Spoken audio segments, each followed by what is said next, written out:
Tá na hora do Jair, Tá na hora do Jair, Jair embora. Jair com cola, Jair com cola. Bora, Chicão! Tá na hora do Jair, tá na hora do Jair. Vai! Jair com cola. Olá, coleiras e coleiros! Estamos de volta com mais um episódio do Cola abordando os governos da Nova República. E no episódio de hoje, vamos falar no príncipe neoliberal, no maior tucano de todos do PSDB, o sociólogo que pediu para esquecerem o que ele escreveu. Ele jura que não é verdade, Bronze. Tipo, esqueçam o que eu nunca disse, meu camarada. Fernando Henrique Cardoso, simplesmente FHC é o tema do nosso programa. Para muitos, o melhor presidente que o país já teve e que hoje, aos 91 anos, mesmo se dizendo aposentado da política, nessas eleições de 2022, não se refutou em declarar seu voto em Lula e, é claro, na democracia. Muito digno, cara, muito digno. E para falar sobre o tema já está comigo ele, o príncipe histórico, o melhor podcast de história do Brasil, Chico Araripe. Ai, cara, eu só ouvi verdade sem Bronze. Mas é isso aí, cara. Hoje vamos falar do maior vendedor de empresas estatais de todos os tempos do Brasil, o homem das privatizações, o presidente professor, sociólogo, que um dia foi marxista weberiano e que acabou por se tornar um presidente neoliberal, cara. FHC, cara, o cara que disse quem sabe faz, quem não sabe vai ensinar, que disse que quem se aposenta antes dos 50 anos é vagabundo, cara, e de quebra ainda assumiu a sua ancestralidade negra se dizendo mulatinho e que tinha um pé na cozinha, meu camarada. É o ACM Neto. Pois é, compadre. Tem muita história nessa parada aí, cara. O cara que inventou a reeleição e que governou o Brasil por 2 mandatos seguidos. Veja, o cara mudou as regras do jogo e pra se beneficiar, cara. Então vamos lá, velho. 2 mandatos. 8 anos, meu camarada. Então, Bronzinho, sem perder tempo, aperta o play e solta essa vinheta aí, meu camarada.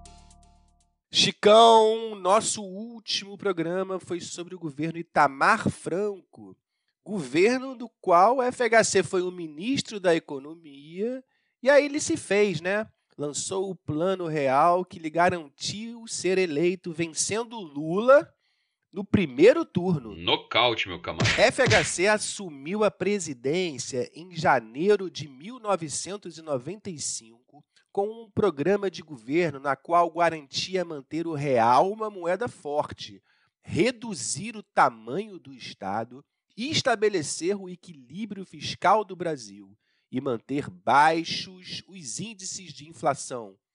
Uma agenda grandinha, hein, Chicão? Muito, cara. E o preço pago pelo país e pelos brasileiros foi bastante alto também, cara. Como nós falamos no programa anterior, Bronzinho, não sei se você se lembra, você anda com a memória ruim, né, cara? No governo Itamar Franco, cara, a gente explicou as bases do Plano Real, uma moeda que nasceu forte, pareada com dólar. Para manter esse câmbio assim, camarada, de 1 para 1, era preciso uma entrada maciça de dólares do país, já que, grosso modo, para cada real que entrasse em circulação, era preciso um dólar guardado no Banco Central. Ou seja, as reservas cambiais do Brasil deveriam estar em grande volume, meu camarada. A entrada de dólares no país se daria através de 2 formas: o capital produtivo e o capital especulativo. Não entendi nada, Chicão, me explica aí. Meu camarada, resumidamente, chamamos de capital produtivo aquele que entra no país para ser investido em produção, né? Como uma empresa internacional que vem para cá para abrir uma filial, fabricar produtos, ou seja, gerar emprego, cara. Enfim, produzir materialmente algo. Já o capital especulativo, cara, é aquele que é atraído pelo país com altas taxas de juros. Esse capital especulativo, cara, geralmente não produz nada. São grandes investidores nacionais e internacionais que compram títulos da dívida brasileira esperando uma bonificação ao final de um período de investimento. Tipo tu assim, Bronzinho, né? Que investe aí no Tesouro Direto e tal. Tipo eu. Aquele bilionário, né, que fica procurando lucrar no mercado financeiro, sempre atento às taxas de juros oferecidas, geralmente por países que estão em desenvolvimento, como o Brasil.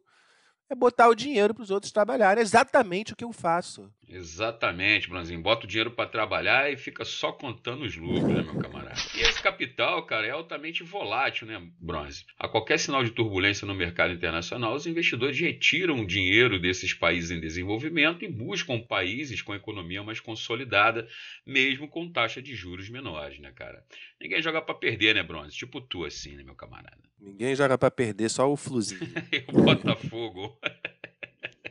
Tá fora, tá fora. E qual foi a estratégia do governo FHC para atrair o capital bom, o produtivo, e não aquele especulativo? Foi vender o que o Brasil tinha, né, cara?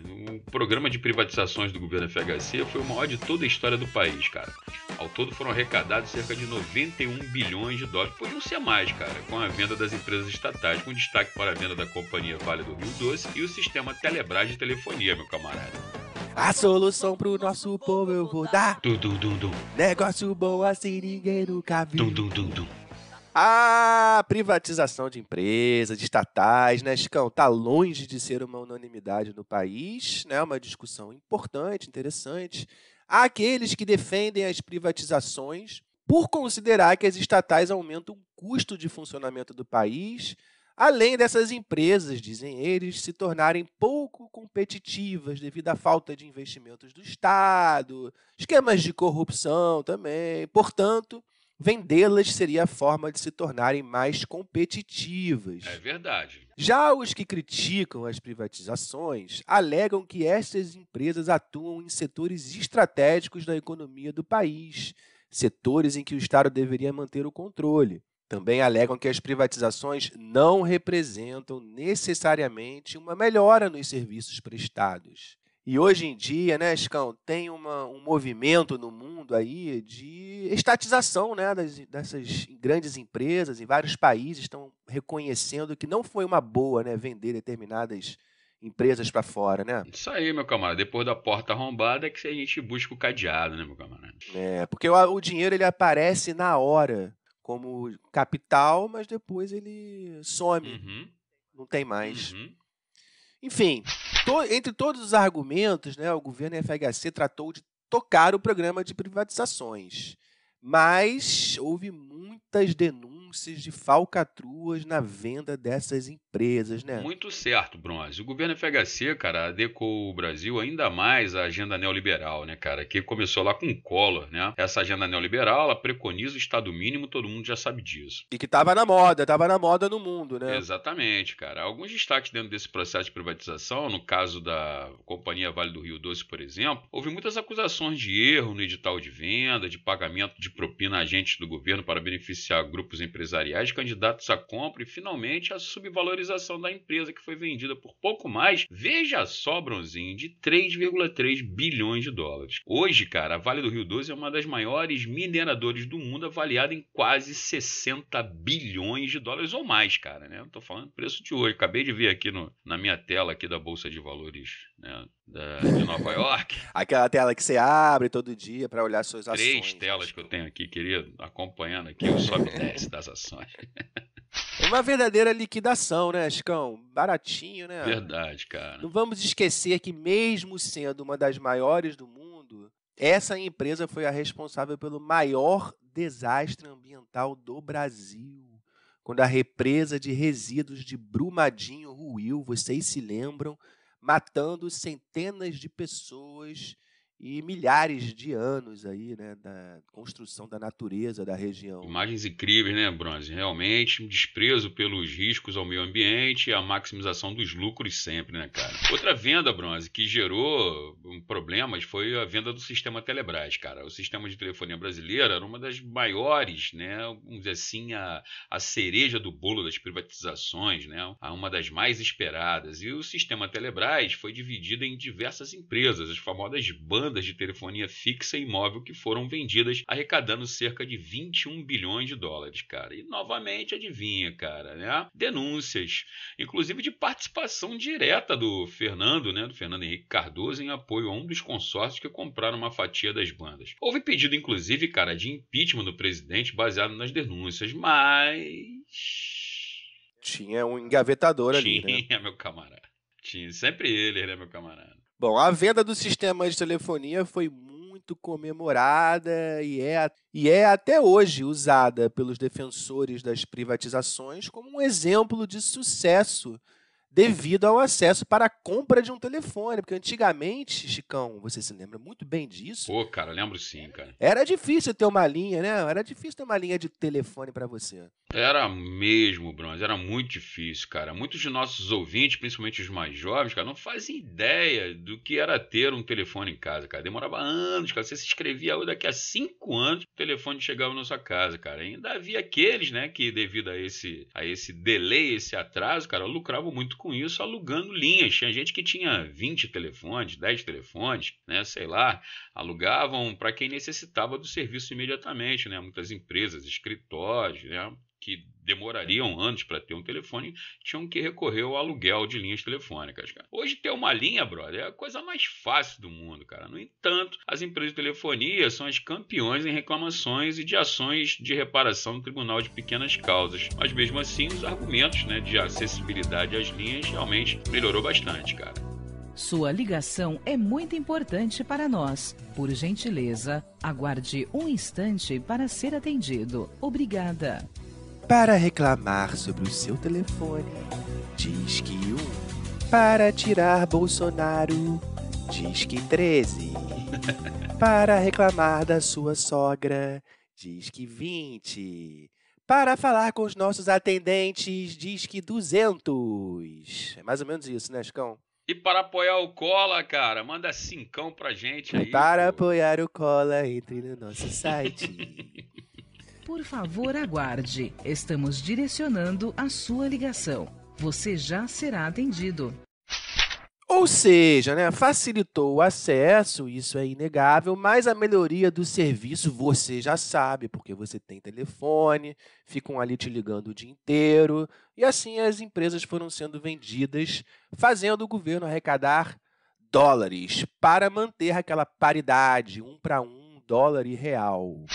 O governo FHC, cara, também foi responsável pela quebra do monopólio da Petrobras no processo de produção, refino e distribuição do petróleo e derivados. Lembrando, né, cara, a Petrobras é uma empresa histórica, fundada em 53 pelo Getúlio Vargas, né, cara? E após muita discussão no Congresso, foi aprovada a emenda que permitia a entrada de empresas estrangeiras, cara, em todas as etapas de produção do produto, né? Desde a prospecção, passando pela distribuição, refino, enfim. E, claro, né, aumentar o número de trabalhadores terceirizados na empresa. Muitos críticos, cara, acusaram o governo, principalmente o Sindicato dos Petroleiros, de ferir o nacionalismo econômico e negligenciar a manutenção necessária, cara. Tudo isso ficou muito claro, cara, quando em março de 2001, cara, que tristeza, tu lembra disso, cara? Aquela plataforma, considerada a maior plataforma de petróleo do mundo, a P36, cara, ela simplesmente, após 3 explosões que mataram 11 trabalhadores, né, ela afundou. É notório, cara, aquela imagem de um petroleiro, né, chorando, né, numa outra plataforma próxima, vendo a P36 ser tragada pelo oceano, né? Plataforma que ficava aqui na bacia de Campos, né? Na bacia de Roncador, se não me falha a memória, aqui em Campos, pô. Muito triste o descaso mesmo. E foi mais um evento aí que entristeceu a gente. Mas, Chicão, tá bom, e o capital especulativo? Aquele que também entrava pelo país, mas que não era produtivo. Como é que foi essa dinâmica aí? Atraído pelas altas taxas de juros que o governo mantinha, né, cara, elevadas para bonificar esse capital que, em média, giraram no governo Fernando Henrique Cardoso em torno de 20%. No entanto, cara, as elevadas taxas também tinham um problema, né, cara? As pequenas e médias empresas que geram emprego pra caramba, né, cara, e que dependem de empréstimo para aumentar, melhorar sua produção, investir em novos equipamentos, têm muita dificuldade para obter crédito junto aos bancos, porque os bancos também acabam acompanhando os juros praticados pelo governo. Logo, estas empresas, né, as pequenas empresas, né, acabavam impossibilitadas de obter esses recursos ao longo do governo FHC. O que houve então, cara, como consequência, foram a quebradeira de muitas empresas e períodos recessivos de crescimento do país, como 1998 e 1999, cara. Claro, né? A gente já disse antes, o capital especulativo, que é muito volátil e foge do país ao menor ruído de crise. E isso aconteceu algumas vezes ao longo do governo FHC, como na crise cambial do México e da Rússia, né, Chicão? E para contornar essa situação, o que o governo fazia? Subia a taxa de juros. Fazendo assim um ciclo vicioso da economia brasileira, né, cara? Isso tudo para manter o real valorizado. Nessa onda, cara, toda de busca do capital estrangeiro, o país objetivava reduzir, inclusive, a dívida pública, mas não foi isso que aconteceu, cara. Olha só, Bronze, em 96, te dá um dado aqui, a dívida girava em torno de 78 bilhões. Ao final do governo FHC, cara, essa dívida já era de 245 bilhões, cara. Boa parte dessa dívida, né, foi usada para pagar o serviço da dívida fiscal do Brasil, dívida externa do Brasil, né? Em detrimento dos investimentos nos setores sociais. Ou seja, o governo mantinha a responsabilidade fiscal, mas não tinha a responsabilidade social, cara. Pois é. Dentro dessa política econômica dita liberal, teve também quebradeira de bancos que não sobreviveram à política de FHC. Pois é, rapaz. Muitos bancos, né, cara, se beneficiavam com os altos índices de inflação, lucrando naquelas operações de overnight, né, cara? E quando o Plano Real reduziu drasticamente as taxas de inflação, esses bancos não se adaptaram, cara. Em 1995 quebrou o Banco Nacional. Lembra dele, cara? Aquele do boné do Senna? Lembro. Então, logo em seguida foi o Banco Econômico, o Bamerindos e outros de menor expressão que colocavam em risco o sistema financeiro, meu camarada. Aí, o governo dito liberal, né, cara, que defende que o Estado não deve intervir, teve que agir, meu camarada. Liberal, como a gente sabe, até a página 3, porque quando tem problema ali com a parte de cima, o governo deixa de ser liberal e corre ali para socorrer. E o socorro veio, né, meu camarada, com o lançamento do PROER. PROER. Parece empresa de aviação, né? PROER. Voe com a PROER. Mas o PROER, cara, PROER,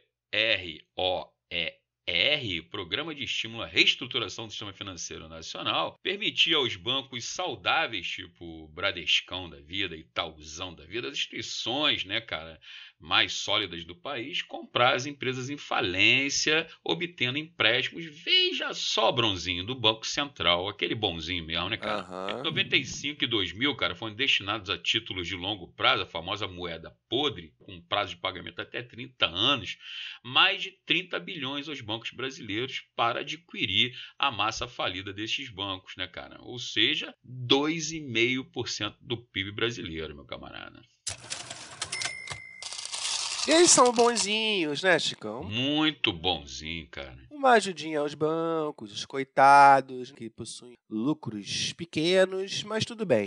E no primeiro mandato de FHC, ainda houve a polêmica alteração da Constituição, muito importante, né, que permitiu o FHC disputar a reeleição. Não era assim antes, né? Ô, meu camarada, bota a polêmica nisso aí, cara. A Constituição de 88, cara, estabelecia que o mandato presidencial deveria ser de 5 anos sem direito à reeleição. Logo após, cara, a vitória de FHC, em 94, o PSDB havia anunciado a intenção de mudar a Constituição Federal para incluir o princípio da reeleição para os cargos executivos, ou seja, prefeito, governadores estaduais e o próprio presidente da República. A proposta deu entrada no Congresso, cara, pelo deputado Mendonça Filho do PFL de Pernambuco, que era um partido aliado ao PSDB, né, cara? Mas só foi votada e aprovada em 97. Veja, cara, 2 anos de negociação. Após essa longa negociação aí, meu camarada, o jornal Folha de São Paulo apurou que parlamentares receberam cerca de 200 mil cada para votarem a favor da emenda que tinha uma grande rejeição popular, mas mesmo assim ela foi aprovada. A oposição esperneou, tentou de todas as formas instalar uma CPI, né, uma comissão parlamentar de inquérito, já que havia provas robustas, mas o Procurador-Geral da República, o Geraldo Brindeiro, meu camarada, que aliás permaneceu no cargo durante todo o governo FHC, cara, recusou todas as denúncias. Veja só, meu camarada. É brindeiro ou é blindeiro? Tá mais pra blindeiro mesmo, meu camarada. Em 98 foram realizadas eleições e FHC foi o primeiro presidente reeleito do Brasil, vencendo Lula novamente no primeiro turno. Outra porrada, meu irmão. Pau! Lula apanhou muito, né, até chegar ao poder. Pois é, meu camarada. Agora, depois de anos, acho que chegou a hora da sociedade discutir e avaliar se a reeleição, né, dos mandatários do Poder Executivo é benéfico ou não, cara. Acredito que isso deveria ser revisto. O que você acha, Bronze? É isso, Chicão. A gente acabou de sair de uma eleição, talvez a mais disputada de todas já ocorridas, que terminou com a vitória do Lula sobre o Bolsonaro. Tá na hora do Jair. Aliás, o primeiro, né, a não conseguir se reeleger, desde que esse processo de reeleição foi aprovada, mesmo diante de todas as manobras que ele tentou E foram muitas, e né, o cara? uso da máquina pública, né, apesar dele dizer o contrário, né, falar, estão no sistema contra mim, tá ok? Uma das bandeiras, talvez a principal de Lula, foi o combate à pobreza, proposta que Lula também sustentou na campanha de 2002, em que pela primeira vez foi eleito presidente, sucedendo o FHC, nosso tema de hoje. Fala um pouquinho, então, como é que foi esse lado social do governo FHC, Chico? Um sociólogo, né, que, no final das contas, acabou desdizendo muita coisa do que escreveu. O FHC, cara, dirigiu o país de acordo com a agenda neoliberal, desregulamentando o mercado, privatizando empresas, mantendo o equilíbrio fiscal do país, né, mas em detrimento do equilíbrio social, né, cara? Ou seja, ele gastou dinheiro dentro daquilo que foi arrecadado, mas em grande parte, a maior parte dessas despesas serviram para pagar os credores de uma dívida externa que só fez crescer ao longo do seu governo e favorecer os grandes grupos empresariais, cara. Não houve, assim, cara, por parte do FHC, nenhuma iniciativa de tentar melhorar a distribuição de renda do país, e os gastos com os setores sociais foram bastante limitados, cara. Claro que isso teve muitas consequências para o povo brasileiro, né? Mas o FHC dizia que o povo estava com mais dentadura, comendo mais frango. Te lembra dessas falas dele, cara? Pois é. E o desemprego nos anos de FHC foi bastante alto. Isso aí, Bronze. Em grande parte, a abertura proporcionada pelo FHC levou à falência de muitas empresas e, desta forma, contribuindo para o aumento das taxas de desemprego. O aumento do desemprego e, consequentemente, da miséria e da fome, cara, também contribuíram para o aumento da violência no país, principalmente entre a população mais jovem, veja só, cara, a negra, né? Houve também um significativo aumento da população carcerária no Brasil, cara. No campo, a tensão também aumentou bastante, cara. O movimento dos trabalhadores sem terra foi bastante atuante no governo Fernando Henrique Cardoso, denunciando a concentração de terras e a miséria do homem do campo. O movimento organizou a invasão de terras devolutas e latifúndios improdutivos. Em 1996, houve em Eldorado dos Carajás, no Pará, um enfrentamento entre manifestantes e a polícia do estado. Na época, o Pará governado pelo Almir Gabriel, do PSDB, que resultou em 19 militantes do MST mortos, crime que ficou conhecido como Massacre de Eldorado dos Carajás e que é condenado pela Justiça Internacional, né? Lembro muito desse episódio. Cara, muito triste, né? O crescimento da miserabilidade, cara, fez surgir o primeiro grito dos excluídos em 7 de setembro de 1995, as marchas do MST que tomaram Brasília e as greves gerais de trabalhadores, cara. Mas o FHC também teve destaque nas relações internacionais, inclusive, principalmente com o United States of America, que tinha como governo Bill Clinton. Bill Charuto Clinton, né? Bill Clinton. Bill Clinton. É mesmo, né? O caso da Mônica Lewinsky. Mas não estamos no horário para falar sobre isso. Então, quem quiser se aprofundar sobre o assunto, pesquise lá na internet, Mônica Lewinsky. Mas como eu estava dizendo, quando fui interrompido, o Bill Clinton Charuto, parceiro de FHC, facilitou muitos empréstimos via FMI ao Brasil, com inclusive a securitização do governo americano. Quê? Compadre. O governo Que americano. é isso? O governo americano basicamente garantia, né, que os empréstimos que o Brasil contraía junto ao FMI seriam pagos, tendo ele como fiador. Beleza, hein, cara? Ter os Estados Unidos como fiador, coisa boa. Avalista. Mas teve mais coisas aí nas relações internacionais do país neste governo. Fala pra gente, Chicão. Tendo os caras como avalista, dá pra alugar a mansão aí dos deputados aí Dá pra comprar 51 imóveis. Ou alugar, né, cara? Mas teve sim, Bronze. E a principal foi a assinatura do acordo do Mercosul, cara, o mercado comum dos países da América do Sul. Os primeiros encontros para fechar o acordo aqui, né, cara, desse fabuloso bloco econômico, começaram ainda no governo de Sarney, né, cara, em 1986. Posteriormente, novas rodadas de negociações foram realizadas e finalmente o acordo começou a vigorar de fato, entrar em funcionamento em 1995, já durante o governo FHC. O bloco reunia Brasil, Argentina, Uruguai, Paraguai e Venezuela, ou seja, uma potência, né, cara? E pretendia transformar um poderoso bloco de ajuda econômica mútua entre os países e a facilitação de trânsito de pessoas e mercadorias, cara. O bloco começou bem, cara. Circulando ali mercadorias, alguns bilhõezinhos de dólares para cá, bilhõezinhos de dólares para lá. No entanto, né, meu camarada, a América Latina, que sempre depende de ridículos tiranos, né, cara, hoje tem muitos problemas a serem vencidos. Vamos ver se volta aí, né, meu camarada? Que saudade, né, de quando o Brasil era reconhecido, respeitado mundialmente nas suas relações internacionais. Calma que tá mudando, Bronze. Estão chegando novos ventos. Pois é, meu camarada. Vamos retomar o vento da mudança, tá chegando no país, vamos voltar a crescer, meu camarada. E, Chicão, acho que tá tudo aí, né? A não ser que tenha dado aí um apagão, né? Esquecemos alguma coisa? Tem um apagão aí? Cara, tava esquecendo de falar sobre o apagão da FHC, cara. A cereja do bolo para fechar com chave de ouro, cara. Isso aí, cara. Na esteira do processo de privatizações, né, o governo vendeu as concessionárias de energia elétrica, Light e outras, né, concessionárias dos estados. Essas empresas, cara, nessa esteira aí da privatização, elas deveriam existir, cara, nas famosas linhas de transmissões, aquelas torres, né, cara, com aqueles cabos grossos, vigorosos, que trazem energia para os grandes centros, né, meu camarada? Só que dentro daquela política de maximização de lucros e redução de custos, elas não fizeram isso, né, cara? O que aconteceu? Então,